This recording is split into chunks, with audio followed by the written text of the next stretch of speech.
Now, a Victorian steam train, which not once but twice avoided going on the scrap heap, is now back in action. 130 years after this was built to pull carriages from London Waterloo to the south, the locomotive is on the move again. Tom Hepworth went for a ride, and I think you're going to like this. Have a watch. Who says Victorian technology's simple? It's definitely a more challenging engine than what we're used to. The job of maintaining engines, it's more like archaeology in some respects than engineering. Especially in this case.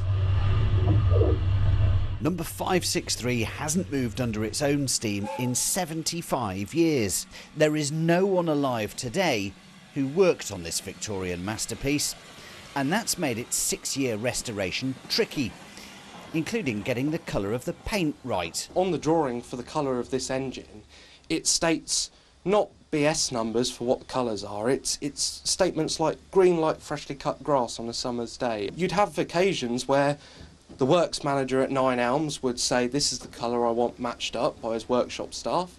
They'd produce that colour and they'd have flaming rows about deciding whether it was right or wrong. And that was in the 1890s. Restoring a steam engine that hadn't worked since before the NHS was founded was not straightforward.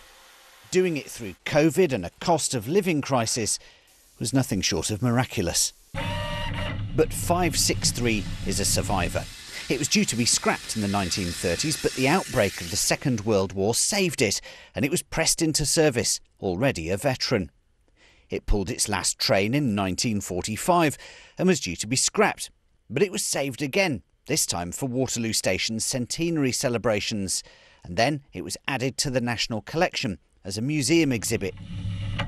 It's now got to earn its keep, and while 563 may not have the draw of a famous engine like the Flying Scotsman, it's elegant and has a certain star quality. Tom Hepworth, BBC News. What a beautiful train that is.